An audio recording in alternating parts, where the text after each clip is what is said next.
Bonjour à tous, je surveille mon téléphone parce que je ne manipule pas bien ces choses-là.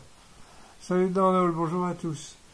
Je vous fais cette vidéo comme je vous l'avais promis, je vais vous parler des groupes de Dieu.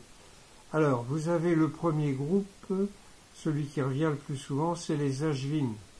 Les Ashvin, ça vient du mot Ashva, qui veut dire cheval, et donc c'est des dieux qui tiennent du cheval. Bon, d'une certaine manière, je ne sais pas. Ils sont invoqués dans le 10e mandala pour soigner. Mais je vous rappelle que le Rig Veda n'est pas un truc pour soigner ou pour c'est pour obtenir l'illumination, la lumière et la moksha, appelez ça comme vous voulez, il n'y a pas de bon mot.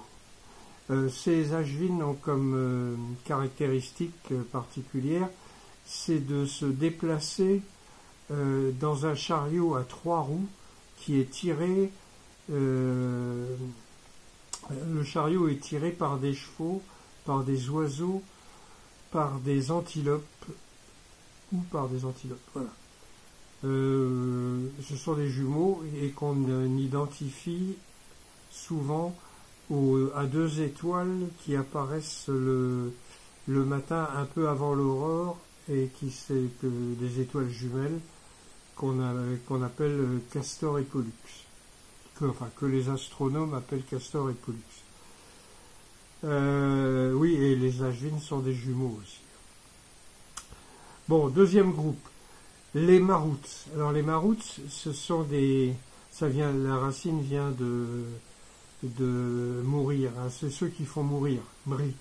Donc ils apparaissent comme un groupe de guerriers, des jeunes guerriers turbulents, jeunes, dynamiques et tout, avec des colliers en or, des chaînes en or, des plaques brillantes et des lances brillantes. Or, la lance n'est pas en or, parce que sinon il l'aurait dit. Je pense qu'elle était tout simplement en cuivre. Parce que la plus grosse partie du Rig Veda se passe avant le mélange de métaux. Il n'y a aucune allusion à un mélange de métaux dans tout le Rig Veda.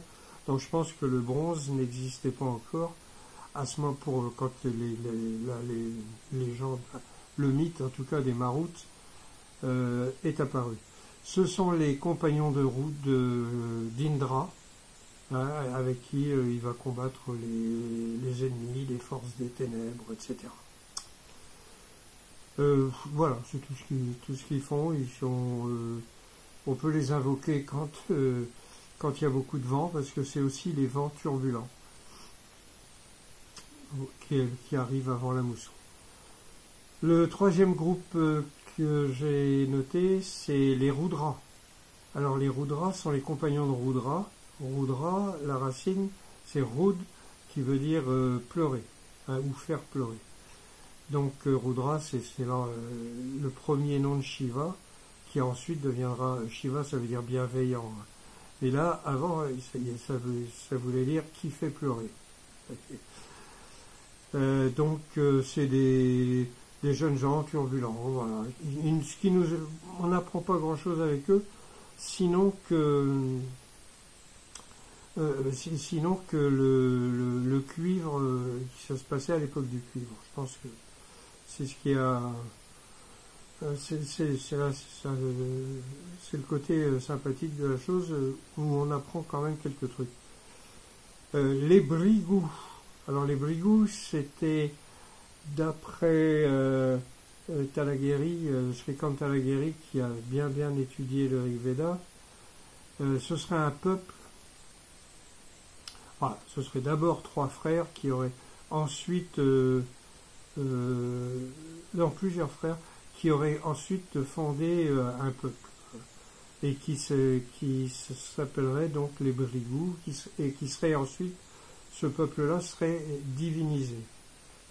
Peut-être pas l'ensemble du peuple, mais au moins les 3 fondateurs. Les Ribous aussi, alors non, oui, les Brigous, en dehors du fait que c'est un peuple, un peuple ancien, ils nous apprennent pas grand-chose. Et les riboux, eh ben, c'est à peu près pareil, on n'en sait pas grand-chose, sinon qu'ils sont 3 aussi, et que c'est aussi probablement des